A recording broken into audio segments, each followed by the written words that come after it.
Silakan Bung Pitra. Baik, Bang Aiman. Saya ingin sampaikan bahwasannya tadi saudara Ahmad Kojinuddin terlalu naif karena kita lihat di beberapa podcast dan lain-lainnya perdebatan saya kira dia selalu berbawa ayat dan dia selalu mengatasnamakan agama dan berceramah. Saya tadi tidak sebut nama-nama Anda loh. Saya tadi tidak sebut nama-nama Anda. Saya menilai Anda terlalu naif. Ketika Anda ada yang membela agama Islam, Anda sangat keberatan sekali. Terhadap materi. Ya, itu jadi begini Bang kebodohan Aiman, Anda. saya teringat pepatah daripada Buya Hamka, ulama karismatik ya Indonesia, mengatakan jika diam agamamu dihina, gantilah bajumu dengan kain kapan. Itu kata beliau. Jadi hari ini kita berterima kasih nih kepada Bang Nopel Bang Mukmin yang telah istiqomah konsisten membela agama. Artinya apa? Yang dibahas Panji ini adalah rukun Islam kedua. Mengenai sholat. Kan begitu? Jadi kalau dia berbicara konteks kinerja pemerintah, berbicara terkait dengan presiden, wakil presiden, menteri, dan kabinet Indonesia Maju hari ini, no problem. Karena itu kinerja. Tapi dia masuk kepada ranah kepercayaan umat beragama di Indonesia. Jangan jadikan bahan ya agama ini sebagai candaan, lelucon dan bahan untuk ditertawakan. Nggak layak. Dan dia juga nggak mengerti. Dia bicara terkait dengan sholat safar. Sholat safar itu adalah sholat sunnah. Dan itu nggak berjamaah dilakukan. Ngerti nggak dia? Dan itu pribadi orang. Dan sholat safar setahu saya orang yang ingin melakukan bepergian. Dan bukan di pesawat. Gitu loh. Jadi jangan dia membuat-buat cerita yang mau lukai hati orang banyak. Karena apa? Karena konteks hari ini kita adalah konteks bagaimana berbicara terkait dengan kritik katanya. Jadi ngerti nggak yang dikatakan antara kritik dan penghinaan dan penistaan? Ada 3 ruang yang harus dibedakan di dalam konteks kritik, penghinaan, dan penistaan. Kritik itu adalah evaluasi objektif berdasarkan data ya dengan nilai untuk membangun, memberikan solusi. Nah, dari konten daripada si botak ini ya, saya melihat dia ini 2 jam 30 menit ya, saya menonton penuh dari Netflix. Bang Aiman tahu nggak? Tapi jangan fisik dong. Ya memang dia botak. Fakta. saya bilang kritik itu adalah evaluasi data berdasarkan fakta. Datanya kan dia botak. Ya kan? Kasih solusi ya, pakai sampo apa nanti? Jadi ya tunggu dulu. Ini kita satu tim atau kita mau debat ini? Kasih solusi pakai sampo apa dia biar nggak botak? Makanya kata Firdaus, mereka ini seperti manusia purba. Pura-pura bahagia. Ciri-cirinya salah satunya suka teriak-teriak, suka baku hantam, baku pukul, menghina orang, ya, menjustifikasi Jokowi. Ah, ini pura-pura bahagia tadi, purba. Jadi Bang Aiman, siapa yang purba? Mereka yang purba siapa? Yang suka teriak-teriak. Dari tadi siapa yang teriak-teriak? jadi saya sangat miris sekali ya, makanya saya bilang saya sangat sedih sekali ketika agama ataupun sholat ya dijadikan bahan olok-olokan dan tertawaan. Tapi saya lihat ini si Panji ini ya, karena tadi dibilang gak usah sebut data kan gitu. Kalau saya bilang botak memang dia botak, gak ada masalah. Jadi si Panji ini saya lihat dia hanya mengundang orang-orang tertentu saja. Coba Anda lihat di situ, perhatikan. Ada nggak di situ diundang wakil presiden? Karena kan dia merosting seseorang. Ada nggak? Orang-orang tertentu masih siapa nih? Ada Anies Baswedan di situ. Oke, Anies. Terus? Dan Anies sangat tertawa bahagia sekali menikmati olok-olokan itu. Artinya dia menikmati itu gitu loh. Kita lihat senyumannya, senyuman penuh pesona dan menggoda. Oke, sebentar, saya potong sebentar. Ya. Bung Semi, ya. nanti boleh. Ini saya cukup tergelitik dengan kritik dan solusi ya. Karena sebenarnya Panji ini kan seniman. Ya, dia harusnya memang seniman itu areanya deskonstruksi. Ya. Dekonstruksi. Iya, dekonstruksi. Ketika kritik itu konstruksi. Oke. Nah, kita Dekonstruksi menunjuk maksudnya Iya. dibelejeti. Iya, Siapa kita dibelejeti. Ini loh masalah Indonesia. Oke. Ini loh masalah Dibuka kepolisian. semua. Ini loh masalah wakil presiden kita. Ini loh masalah penggunaan pajak kita. Iya, tapi Anda menghancurkan hati umat beragama. Enggak, gini Saudaraku. yang ngomong solusi dulu ya, oke. Lalu dituntut untuk memberikan solusi. Solusi itu ya bukan di panggung lah. Setelah di panggung, misalnya nih, kan polisi sedang melakukan reformasi kepolisian.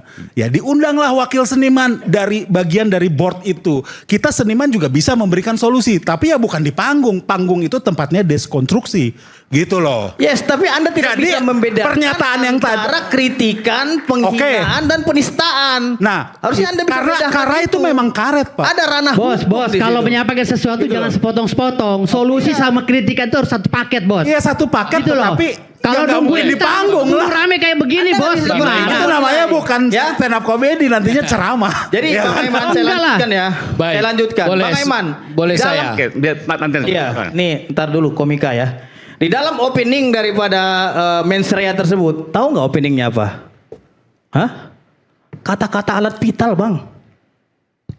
Saya udah ada rekamannya semua. Iya, iya. Jadi kata alat vital orang laki-laki. Enggak, maksudnya kaitan ke penodaan agama atau penistaan apa? Ya artinya dia mencampurkan kata-kata kotor dengan agama. Kan jauh. Lah, abang, maksudnya kalau dia saya boleh di bicara kata-kata jam- dia ini ada kata-kata dia Di nih. menit kesekian kan nggak ada kaitannya. Ada kata anjing lagi kan gitu. Jangan sebut. Ya itu makanya tadi, makanya kalau boleh kasar kan gitu. Tapi oke lah, saya nggak akan bicara itu. Nggak, maksud saya nggak ada kaitannya. Kalau seandainya dirangkaikan dalam satu kalimat, iya. Tapi Agama kan itu nggak tidak masuk boleh logika. dihubungkan ataupun disandingkan dengan perkataan kotor.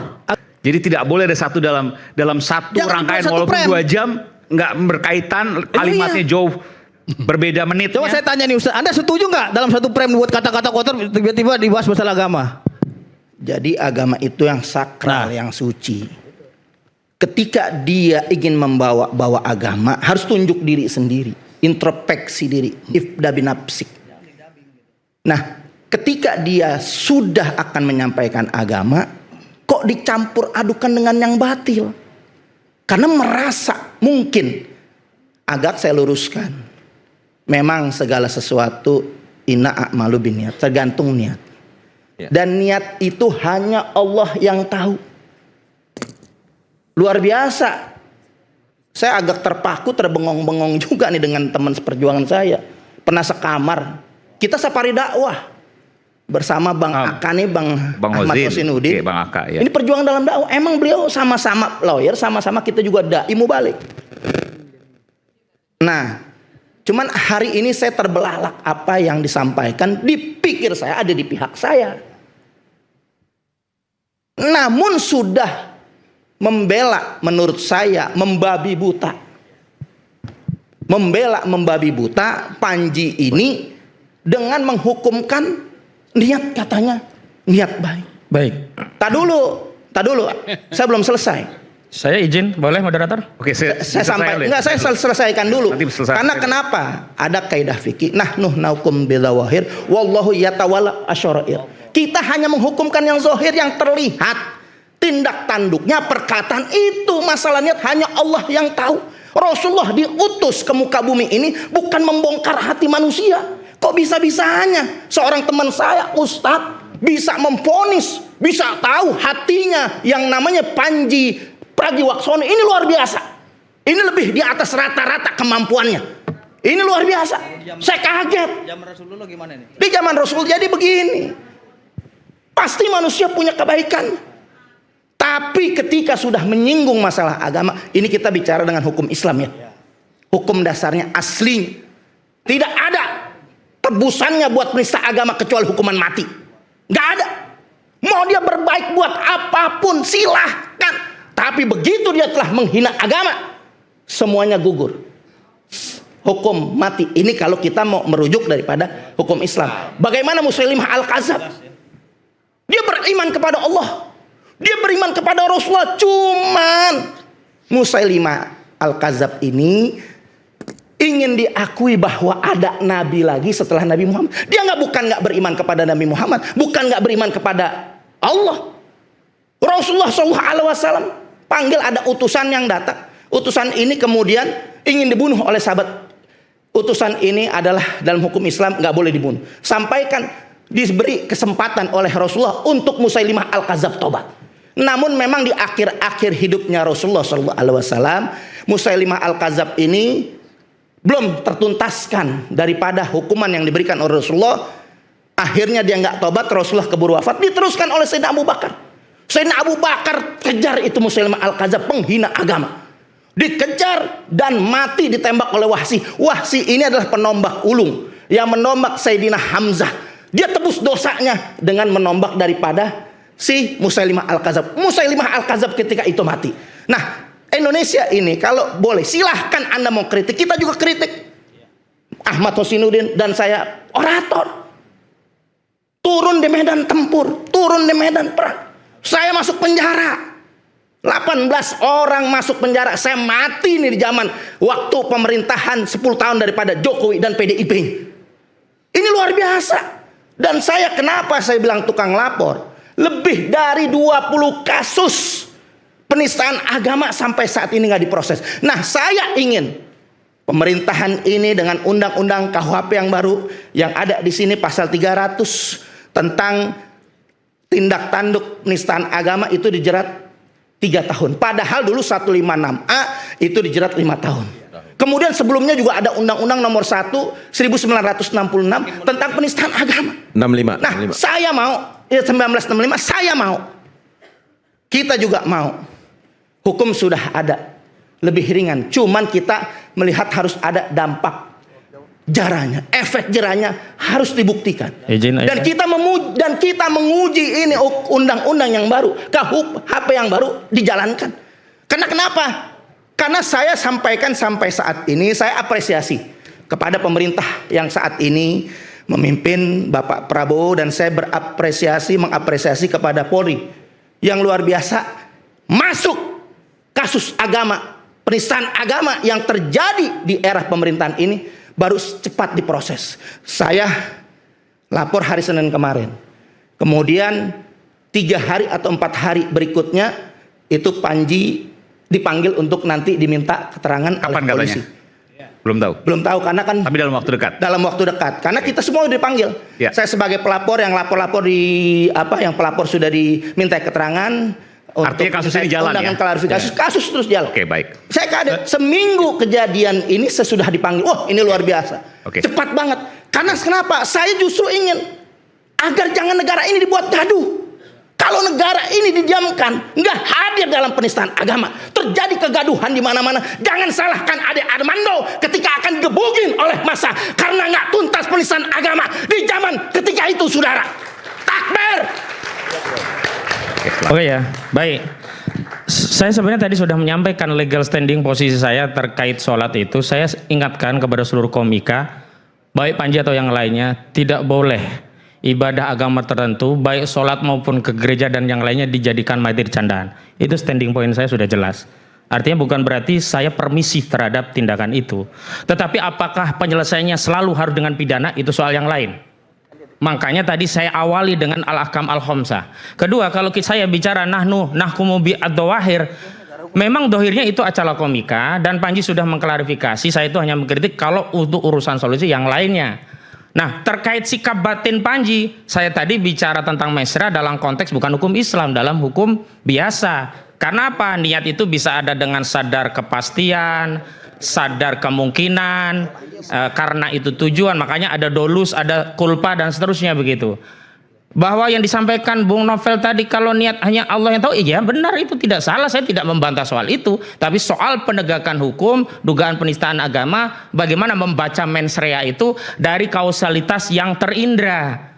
Baru nanti dikonfirmasi melalui klarifikasi bagaimana sikap batin kamu Panji. Kalau ternyata Panji menyatakan, oh tidak, saya sebenarnya ini berarti kan terkonfirmasi tidak. Dan tidak ada niat, sadar kepastian, sadar kemungkinan bahwa dampak yang dia inginkan adalah adanya agama tertentu dinistakan. Nah, itu kan dibaca dengan teori pidana ada. Tapi saya mau lanjutkan tentang konsistensi. Mohon maaf, kalau kita baca lanjutannya itu kan tentang ormas-ormas yang menerima tambang, menerima konsesi, kemudian alhamdulillah rezeki anak soleh. Nah, kalau konsistensi sebenarnya orang-orang yang hari ini melapor saat itu kaum muslimin atau bahkan manusia itu berserikat pada 3 hal. air padang gembalaan dan api-api dimaksud adalah sumber energi. Dahulu para ulama menafsirkan energi itu adalah kayu bakar. Hari ini termasuk batu bara. Sehingga nggak boleh ada batu bara dikuasai individu, korporasi, termasuk ormas. Kenapa? Karena manfaatnya nanti akan hanya menguntungkan korporasi, individu, atau ormas. Lalu bagaimana Islam mengaturnya? Ini harus dikelola negara. Manfaatnya balik ke APBN dan digunakan untuk melayani semua rakyat. Rakyat itu apa? Ada rakyat Muslim di sana, ada rakyat non Muslim di sana, ada rakyat NU di sana, ada rakyat Muhammadiyah di sana, ada FPI di sana, ada Bung Novel, ada saya. Jadi nikmat tambang itu dikembalikan kepada rakyat selaku pemilik dan negara hanya wakil selaku pengelola. Hari ini kan tidak. Makanya ketika ormas dikasih tambang, dia nanti akan bungkam. Ulama-ulama di ormas itu tidak berani lagi menyampaikan hadis, menyampaikan ayat bahwa pengelolaan tambang ini keliru. Hari ini apa bagian rakyat atas Ulamanya ditunjuk, Ya. karena kita Contoh. tersinggung Saya kasih sebagai contoh. 3 pilar Saya tidak contoh. pernah Ya. akan bisa dibungkam oleh Saya kekuasaan. contoh di antara Kita misalnya akan di terus PIK 2. mengkritik Di PIK dengan resiko 2 apapun, darah, penjara dan saya nyawa. kasih contoh di PIK 2 itu ada rampasan Jangan dipukul tanah. rata, jangan dipukul rata ulama-ulama banyak Sebentar, bersikap, saya ulama tadi banyak tidak yang memotong bagus. Anda. Ya, Saya silakan. lanjutkan dulu. Misalnya kalau mau contoh di PIK 2, ketika terjadi perampas tanah yang didefinisikan mengambil tanah dari pemiliknya tanpa keridoan, baik tanpa membayar harga atau harga Nggak usah setengahnya. ngomong PIK 2, Dan udah di langsung situ aja bicara terjadi masalah itu. apa? Ada legitimasi kaitannya dari PIK 2. ulama yang menyatakan bahwa yang terjadi di PIK 2 ihyaul mawat, menghidupkan tanah mati. Coba. Di mana ada tanah mati di PIK 2? Ulama Bung ini Aiman. Said Akil Sirot Saya saya mau nanya sebut. sama Ahmad Khojinuddin nih. Saya Bukannya nanya. membela rakyat korban di PIK 2, malah Saya mau nanya sama Ahmad dalil Khojinuddin. untuk melegitimasi Ahmad kezaliman Khojinuddin. terhadap rakyat PIK 2. Nih. Untuk PIK 2 bukan Anda yang hadir, kita Saya juga mau kembali hadir. sekali lagi. Kita hadir. Nah, sekarang jangan mengklaim yang- bahwa yang Anda berbahaya. hanya bela rakyat. Nggak Bukan usah bela bela- rakyat. adalah- Tapi permasalahan Tadi bicara tambang, kritis sekarang agama ada bisa. PIK 2. Tidak Di mana bisa. negara seorang komika diancam penjara, padahal ada cara yang lain. Tidak diancam, Tabayun, Jangan merasa nasihat. pahlawan, jangan merasa benar Proses sendiri. Semangat kadang bikin menata, apalagi kalau kita tidak bisa mencerna dengan cermat. Jangan lupa secangkir kopi yang hangat dan nikmat untuk menemani kebersamaan dalam program Rakyat Bersuara bersama saya Aiman Wicaksono. Saya akan kembali sesaat lagi. Selesai jeda.